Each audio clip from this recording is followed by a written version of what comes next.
Um pouquinho mais para frente a gente tem aqui o texto do Drummond, né, do poema Achado, e eu queria falar sobre a questão 22, que é uma questão que pode gerar uma certa polêmica aí na hora de escolher as alternativas, né?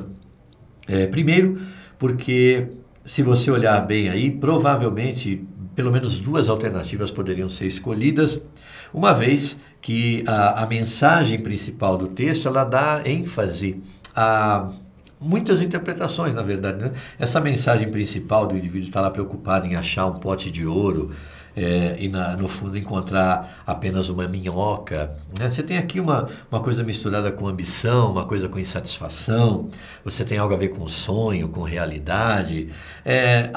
Vamos dizer, a menos polêmica seria a letra A, né? Com sonho e realidade muitas vezes são contrastantes. Realmente ele está procurando uma coisa, encontra outra, muito diferente, né? Você cavando aí para achar um pote de ouro e acaba encontrando uma minhoca indignada, né? Então, na verdade, a resposta é a letra A, embora a letra D pudesse ter dado aí alguma probabilidade também de você ter escolhido da ambição, que pode ser um obstáculo, quer dizer, ele acha que ele só vai ser feliz se ele encontrar o ouro e não percebe as outras coisas menores com essa importância que ele dá ao dinheiro que ele está procurando. De qualquer forma, ficamos aí com a letra A na 22, não é? A questão 22 e a questão 23, elas trabalham exatamente a questão da gramática em si, embora essa gramática esteja misturada aqui com uma parte da estilística, né? Porque ela fala em figuras de linguagem e tal. Então, na questão 23, você tem a repetição do verbo no verso 5, ou seja, cavo com faca de cozinha, cavo, né? Tem a finalidade de indicar que a ação foi praticada repetidas vezes. Sem dúvida, está correta essa afirmação, porque cavo com faca de cozinha, cavo até no outro extremo, o Japão, você imagina quantas vezes você teve que cavar para chegar do outro lado, lá no extremo, né? Então está correta a primeira afirmação. Entre as figuras de linguagem usadas no poema, destaca-se a hipérbole no verso 6. Sim, é uma hipérbole. A hipérbole, como você sabe, é uma figura de linguagem marcada pelo exagero.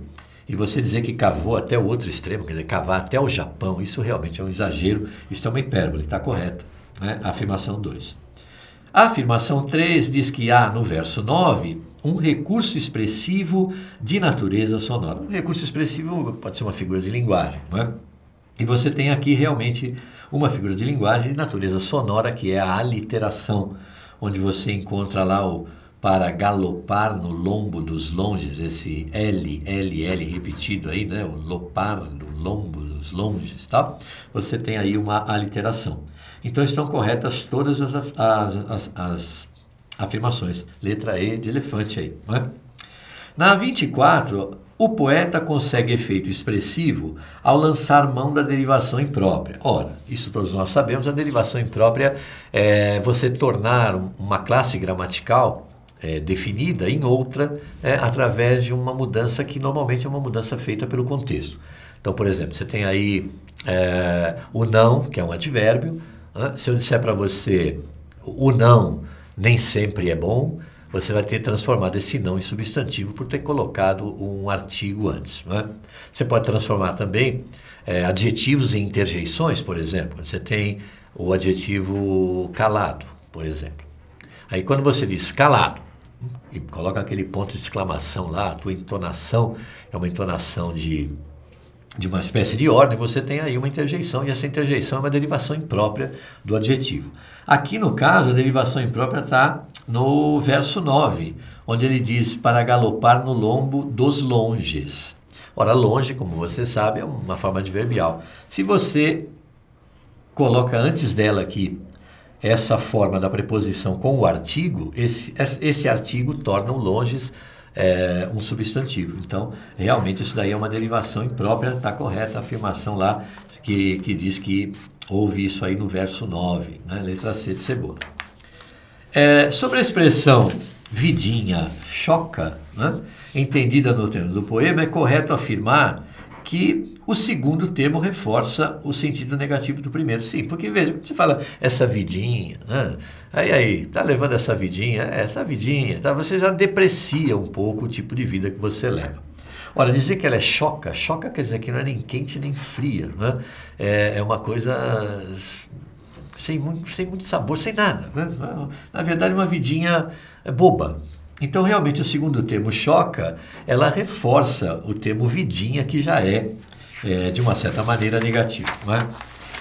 Por último, eu queria falar aqui dessa questão do tipo de texto que predomina na forma e as ideias. Observe que forma, está acentuado aí, né? Você tem um acento circunflexo. E que ele discute aqui as questões que nós já discutimos várias vezes na sala, de que a reforma ortográfica ela mexe realmente só na letra, que é uma representação do som, né? Mas ela não mexe nos conteúdos. Você pode até confundir ideias com ideias, né? Mas ideia vai continuar sendo ideia. Não tem jeito de você confundir o conteúdo das coisas com a forma das coisas, né? Então, essa discussão aí, que leva, inclusive, o examinador a fazer uma ligação com o texto do Camões na questão 30, né? Onde a resposta certa é que fala em estilos e feitos, porque os feitos do Vasco da Gama, os feitos dos portugueses são reais, são dados, esse é o conteúdo. O estilo pode mudar, você pode cantar, você pode fazer versos, você pode escrever uma dissertação, pode fazer o que você quiser, mas você mexe apenas na forma. Era essa a ideia que existia aqui dentro desse texto que saiu na Folha de São Paulo, em 1º de janeiro de 2009. E eles queriam que você indicasse as características do texto. Bom, como você vê, ele defende uma ideia, né? Ele é um texto dissertativo e, portanto, ele é um texto que traz aqui uma opinião de quem o escreveu. Por ser uma opinião, né, ele a defende, mas defende de uma forma concisa. O estilo é conciso, um estilo coeso de forma bastante concisa. Ele não é uma coisa prolixa, nada disso.